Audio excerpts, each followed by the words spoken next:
दोस्तों नमस्कार, ये है मार्गदर्शन फॉर सिविल सर्विसेज। मैं अनुराग चौधरी। दोस्तों, भारतीय इतिहास के महत्वपूर्ण प्रश्नों के अध्ययन के क्रम में इस वीडियो में प्रस्तुत है पूर्व मध्यकालीन उत्तर भारत से संबंधित महत्वपूर्ण प्रश्नों का भाग 2, जो आपके आगामी विभिन्न अध्यापक भर्ती परीक्षाओं जैसे TGT, PGT, ELT grade, government inter college प्रवक्ता, गवर्नमेंट डिग्री कॉलेज, उच्चतर शिक्षा असिस्टेंट प्रोफेसर, केंद्रीय विद्यालय संगठन और नेट जेआरएफ के साथ बिहार लोक सेवा आयोग द्वारा आयोजित अध्यापक भर्ती परीक्षा के लिए बहुत ही उपयोगी है। तो आइए शुरू करते हैं भारतीय इतिहास के अंतर्गत पूर्व मध्यकालीन उत्तर भारत से संबंधित महत्वपूर्ण प्रश्नों का भाग 2। पहला प्रश्न है, ग्वालियर प्रशस्ति में किस सम्राट के विषय में ऐतिहासिक जानकारी मिलती है? ऑप्शन है रामभद्र, वत्सराज, नागभट्ट या मिहिर भोज। तो सही उत्तर मिहिर भोज, ऑप्शन डी। दोस्तों याद रखिएगा, ग्वालियर अभिलेख जो एक प्रशस्ति के रूप में है, वहाँ से प्रतिहार शासक मिहिर भोज के विषय में ऐतिहासिक जानकारी मिलती है। ये प्रतिहार वंश के शासकों की राजनीतिक उपलब्धियों और उनकी वंशावली पता करने का महत्वपूर्ण साधन है। वत्सराज का शासनकाल 775 से 800 ईस्वी प्रतिहार वंश का योग्य शासक था। ये देवराज का पुत्र था। नागभट्ट प्रथम 730 से 756 ईस्वी ये गुर्जर प्रतिहार वंश का संस्थापक था। और रामभद्र प्रतिहार वंश का अत्यंत दुर्बल शासक था। इसने मात्र 3 वर्षों तक राज्य किया था। अगला प्रश्न है, मिहिर भोज का ग्वालियर अभिलेख प्रतिहारों की उत्पत्ति का संकेत करता है, कहाँ से? तो सही उत्तर है लक्ष्मण से। विभिन्न राजपूत वंशों की उत्पत्ति के समान गुर्जर प्रतिहार वंश की उत्पत्ति भी विवादग्रस्त है। गुर्जर प्रतिहारों ने 8वीं शताब्दी से लेकर 11वीं शताब्दी के प्रारंभ तक शासन किया था और मिहिर भोज के ग्वालियर अभिलेख में इस वंश के शासक राम के भाई लक्ष्मण, जो उनके प्रतिहार यानी द्वारपाल थे, उनका वंशज होने का दावा करते हैं। अगला प्रश्न है, गुर्जर प्रतिहार नरेश राज्यपाल की हत्या के लिए जो चंदेल राजा जिम्मेदार था वो कौन था? तो सही उत्तर विद्याधर।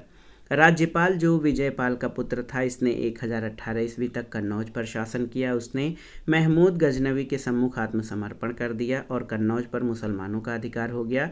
राज्यपाल भाग गया और महमूद ने कन्नौज को खूब लूटा। राज्यपाल की इस कायरता पे तत्कालीन भारतीय शासक अत्यंत कुपित हुए। चंदेल नरेश विद्याधर ने राजाओं का एक संघ तैयार करने, उसे दंडित करने का निश्चय किया। दूव कुंड लेख से पता चलता है कि विद्याधर के सामंत कछवाहा वंशी अर्जुन ने राज्यपाल पर आक्रमण करके उसकी हत्या कर दी थी।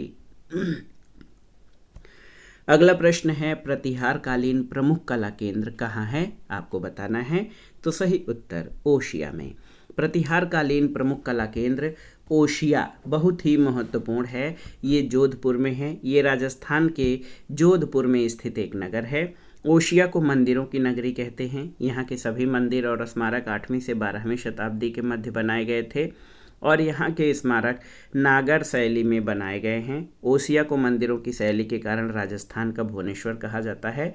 इसका प्राचीन नाम उपकेशपुर पाटन नगरी भी था।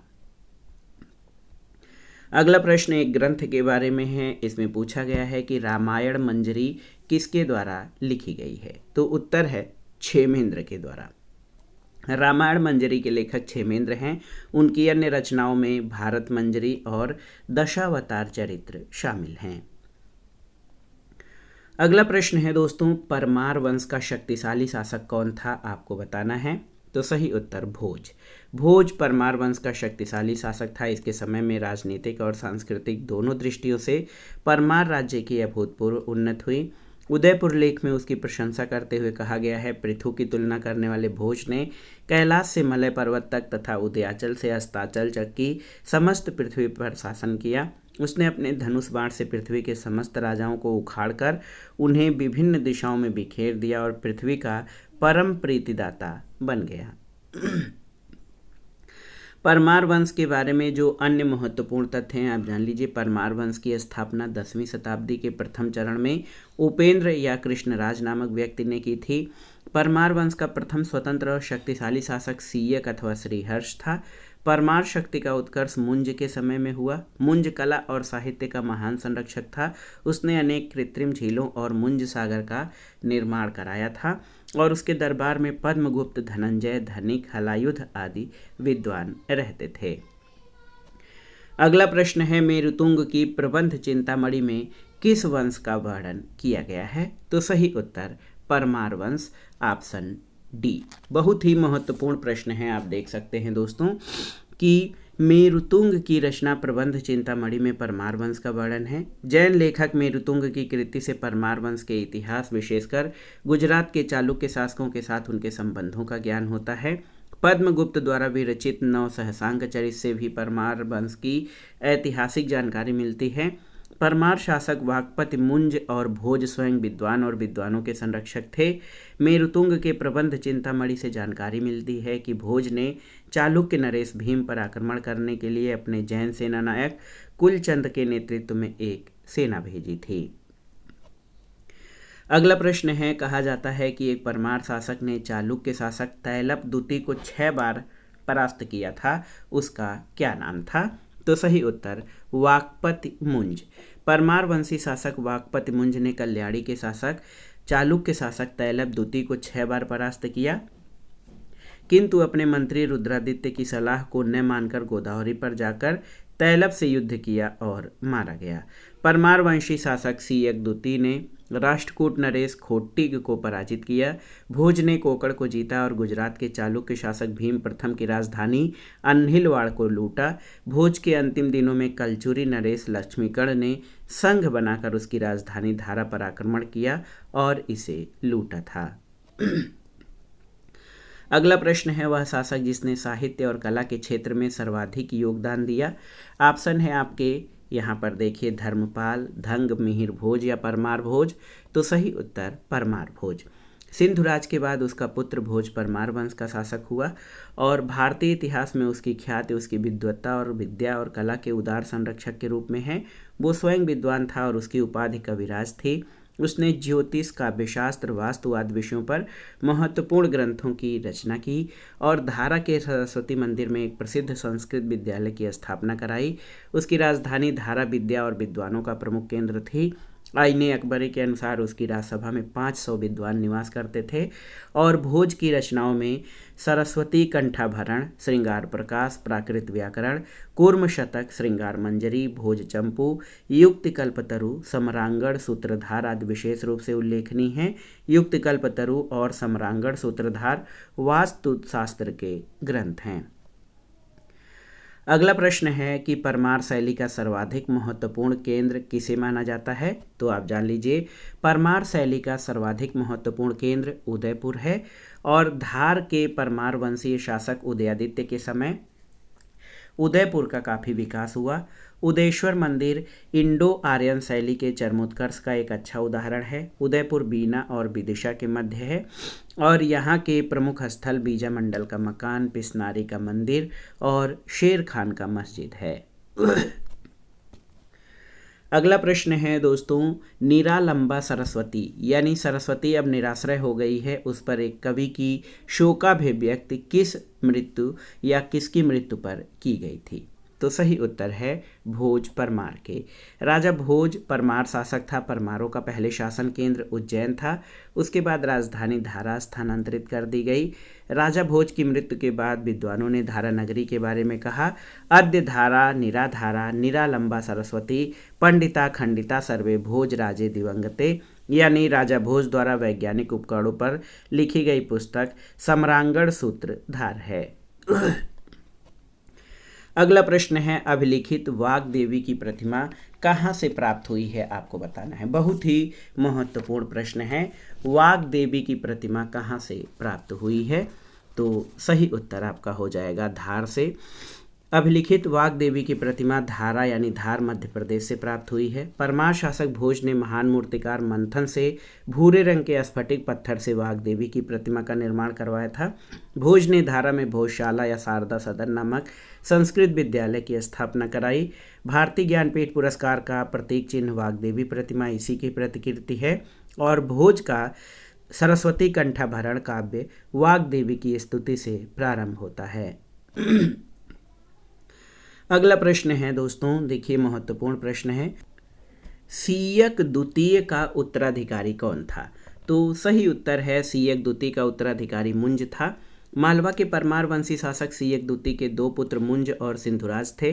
मुंज सीयक द्वितीय का दत्तक पुत्र था जो उसके बाद शासक बना।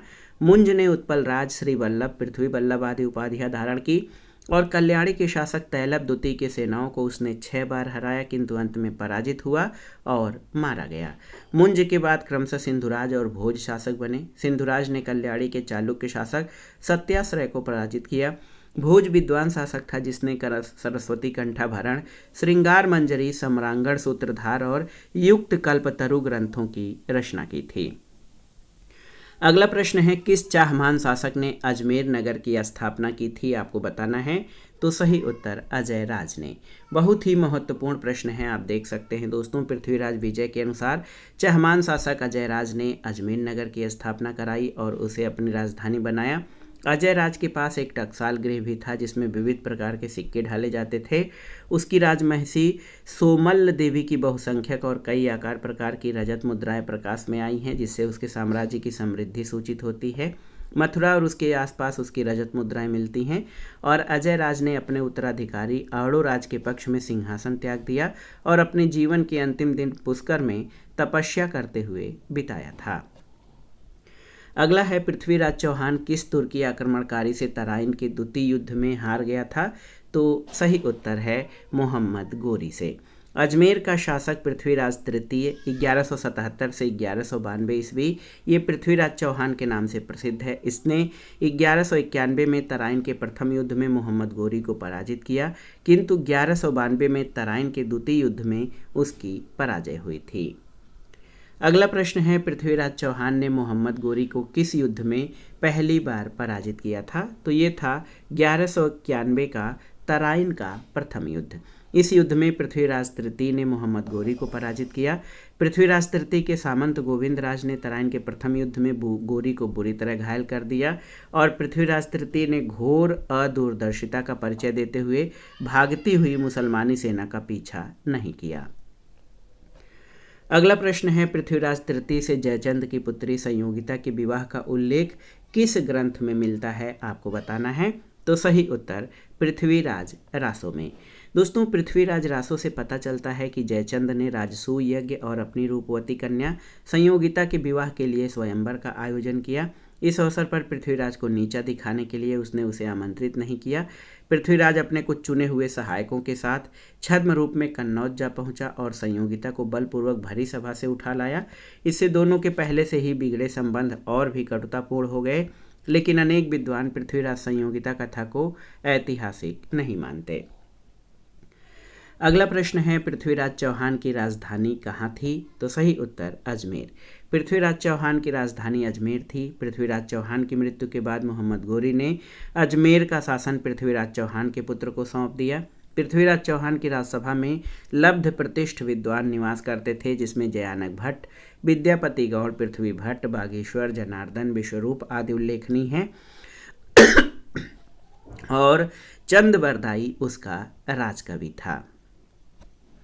अगला प्रश्न है, कलचुरियों का राजधर्म क्या था? आपको बताना है। बहुत ही महत्वपूर्ण प्रश्न है दोस्तों। कलचुरियों का राजधर्म क्या था? तो सही उत्तर है शैव धर्म। कलचुरी जो है शैव धर्म के अनुयायी थे। कलचुरी शासक लक्ष्मीकर्ण ने बनारस में कणमेरु नामक शैव मंदिर का निर्माण करवाया और गांगेय देव ने भी अनेक शैव मंदिरों और मठों का निर्माण कराया था। कलचुरियों ने लेखों में स्वयं को हय हय वंशी सहस्रार्जुन कीर्तिवीर का वंशज कहा है। उनकी राजधानी त्रिपुरी थी, जिसका समीकरण मध्य प्रदेश जबलपुर जिले में तेवर ग्राम से किया जाता है। अगला है, कलचुरी नरेश गांगेय देव की मुद्राओं पर अंकित विशिष्ट चिन्ह क्या है? तो ये है लक्ष्मी। गांगेय देव प्रथम और अंतिम कलचुरी शासक था जिसने सिक्के प्रवर्तित कराया। उसके सिक्कों पर बैठी हुई लक्ष्मी की आकृति का अंकन है। उसने विक्रमादित्य की उपाधि धारण की। गांगेय देव चंदेल शासक विद्याधर की जो है गुरु के समान पूजा करता था। अगला प्रश्न है, तुरुष्क दंड नामक किस राजवंश के अभिलेखों में वर्णित है? तो सही उत्तर है गहड़वाल। गढ़वाल और कलचुरी लेखों में विभिन्न करों की एक लंबी सूची मिलती है, जिसमें कुछ का अर्थ अस्पष्ट है। इसी में से एक तुरुस्क दंड नामक कर था, जो मुस्लिम जनता से लिया जाता था। फुटकल सामानों की बिक्री करने वाले व्यापारी प्रवण कर देते थे। अगला प्रश्न है, कलचुरी शासक गांगेय देव के पिता कौन थे? आपको बताना है। तो सही उत्तर है कोकल देव द्वितीय। कोकल देव द्वितीय के पश्चात उसका पुत्र उत्तराधिकारी गांगेय देव विक्रमादित्य 1015 से 1041 ईस्वी कलचुरी वंश का एक प्रतापी शासक हुआ। परमार भोज और चंदेल विद्याधर उसके प्रबल प्रतिद्वंदी थे। गांगेय देव ने महाराजाधिराज, महामंडलेश्वर, परमेश्वर जैसी सम्मानपरक उपाधियों को ग्रहण किया। वह शैव मतानुयायी था। उसने शैव मंदिरों और मठों का निर्माण करवाया। खैरा और जबलपुर लेख के अनुसार गांगेय देव ने बट वृक्ष प्रयाग के नीचे निवास करते हुए अपनी 100 रानियों के साथ प्राणोत्सर्ग करके मुक्ति प्राप्त किया था। अगला प्रश्न है, गोविंद चंद्र गढ़वाल की रानी कुमार देवी ने धर्मक्रजिन विहार कहाँ बनवाया था? बहुत ही महत्वपूर्ण प्रश्न है ये आपका। तो सही उत्तर आपका हो जाएगा सारनाथ में। गोविंद चंद्र गढ़वाल की रानी कुमार देवी बौद्ध मतानुयायी थी। उन्होंने सारनाथ में धर्मचक्र जिन विहार बनवाया था। अगला प्रश्न है दोस्तों, गढ़वाल वंश का सबसे प्रतापी शासक कौन था? आपको बताना है। तो सही उत्तर गोविंद चंद्र। गोविंद चंद्र 1113 से 1155 ये गढ़वाल वंश का शासक था। इस वंश का सर्वाधिक योग्य और शक्तिशाली शासक गोविंद चंद्र ही था, जिसने कन्नौज के प्राचीन गौरव को पुनः स्थापित करने का प्रयास किया। कुमार देवी यानी पत्नी, गोविंद चंद्र की पत्नी के सारनाथ लेख में कहा गया है कि दुष्ट तुरुस्क वीर से वाराणसी की रक्षा करने के लिए शिव द्वारा भेजा गया विष्णु का मानो वो अवतार था। गोविंद चंद्र को उसके लेखों में विविध विद्या विचार वाचस्पति कहा गया है। उसका मंत्री लक्ष्मीधर प्रकांड विद्वान था, जिसने कृत्य कल्पतरु की रचना की। यह ग्रंथ 24 अध्याय और राजनीति और विधि से संबंधित है। अगला प्रश्न है, कौन सा युग्म सही नहीं है? आपको बताना है। बहुत ही महत्वपूर्ण प्रश्न है। देखिए, गुर्जर प्रतिहार वत्सराज सही है, गढ़वाल सोमेश्वर सही नहीं है, परमार मुंज सही है, चंदेल मदन वर्मा सही है। दोस्तों, सोमेश्वर कल्याणी के चालुक्य वंश का शासक था, न कि गढ़वाल वंश का। सोमेश्वर प्रथम ने त्रैलोक्य मल्ल, विक्रम मार्तव्य आदि उपाधियां धारण की। ये कल्याणी के चालुक्य वंश का सबसे प्रतापी और शक्तिशाली राजा था। सोमेश्वर प्रथम ने ही सबसे पहले मान्य खेत से कल्याणी को अपनी राजधानी बनाया। अगला प्रश्न बहुत ही महत्वपूर्ण है। आप देख सकते हैं, कौन गढ़वाल वंश का शासक नहीं था? ऑप्शन है मदनपाल, चंद्रदेव, विजयचंद्र और परमर्ददेव। तो सही उत्तर परमर्ददेव चंदेल वंश का शासक था। ऑप्शन डी आपका सही उत्तर है। ये गढ़वाल वंश का शासक नहीं था। चंद्रदेव के मदनपाल और विजयचंद्र गढ़वाल वंश के शासक थे। गढ़वाल वंश की स्थापना चंद्रदेव ने की थी। इसने प्रतिहार साम्राज्य में फैली अव्यवस्था का लाभ उठाकर 1090 में कन्नौज पर अधिकार किया। चंद्रदेव के बाद उसका पुत्र मदनपाल शासक बना, उसके बाद गोविंद चंद्र शासक बना, उसके बाद उसका पुत्र विजयचंद्र शासक बना। उसके दो नाम मल्लदेव और विजयपाल आते हैं। अगला प्रश्न है, किसे एक नया संवत चलाने का श्रेय प्राप्त है? तो सही उत्तर है लक्ष्मण सेन को। लक्ष्मण सेन का शासनकाल 1178 से 1206 ईस्वी। ये सेन वंश के शासक थे। इन्होंने 28 वर्षों शासन किया। उन्होंने एक नया संवत लक्ष्मण संवत प्रारंभ किया था। अगला प्रश्न है, दान सागर और अद्भुत सागर नामक ग्रंथों की रचना करने वाला सेन शासक कौन था? तो ये था बल्लाल सेन। सेन वंशी शासक बल्लाल सेन 1159 ईस्वी के लगभग शासक बना। वो स्वयं विद्वान और विद्वानों का संरक्षक था। उसने दान सागर और अद्भुत सागर नामक ज्योतिष ग्रंथों की रचना की थी। बल्लाल सेन शैव मतानुयायी था और कन्नौज से कई ब्राह्मण कुलों को बुलाकर बंगाल में बसाया था। इसकी अन्य उपाधियां निशंक शंकर, परम भट्टारक, महाराजाधिराज और परम माहेश्वर थीं। अगला प्रश्न है, उत्तर रामचरित के रचयिता कौन थे? तो आप सभी जानते हैं, भवभूति। भवभूति संस्कृत के महान कवि और सर्वश्रेष्ठ नाटककार थे। इनके नाटक कालिदास के नाटकों के समतुल्य माने जाते हैं। कल्हड़कृत राजतरंगिणी से ज्ञात होता है कि ये कन्नौज नरेश यशोवर्मा के दरबार में निवास करते थे। इनका समय 8वीं शताब्दी का पूर्वार्ध सिद्ध होता है और उत्तर रामचरितम संस्कृत साहित्य में करुण रस की मार्मिक अभिव्यंजना में सर्वोत्कृष्ट है। इसके 7 अंकों में राम के उत्तर जीवन का चित्रण है। बिल्हड़ ने विक्रमांक देवचरित की रचना की है। कुमारपाल चरित हेमचंद की कृति है। अगला प्रश्न और इस वीडियो का आखिरी प्रश्न है कि धर्मशास्त्र लेखकों में किसने सती प्रथा को आत्महत्या कहकर जो है अस्वीकार कर दिया है? तो सही उत्तर मेघातिथि। दोस्तों, मध्यकालीन टीकाकार मेघातिथि ने सती प्रथा का प्रबल विरोध किया। इसे आत्महत्या और स्त्रियों के लिए इसने सती प्रथा को पूर्णतः निषिद्ध बताया। विष्णु स्मृति ग्रंथ में लिखी गई है और गद्य में लिखी गई है और गुप्तकालीन मानी जाती है। इस स्मृति में मुद्राओं का विवेचन विस्तार से किया गया है और नारद स्मृति में सबसे अधिक 15 प्रकार के दासों का वर्णन किया गया है और आप जान लीजिए मनुस्मृति में 7 प्रकार के दासों का वर्णन किया गया है। तो दोस्तों, ये था आज का वीडियो। पूर्व मध्यकालीन उत्तर भारत से संबंधित महत्वपूर्ण प्रश्न जो आपके आगामी परीक्षाओं के लिए बहुत ही उपयोगी हैं। आप इन प्रश्नों को अच्छे से तैयार कर लीजिए। वीडियो आपको कैसा लगा हमें कमेंट बॉक्स में ज़रूर बताइएगा। वीडियो को लाइक करें, शेयर करें और इस चैनल मार्गदर्शन फॉर सिविल सर्विसेज को सब्सक्राइब करें। वीडियो देखने के लिए धन्यवाद दोस्तों। नमस्कार।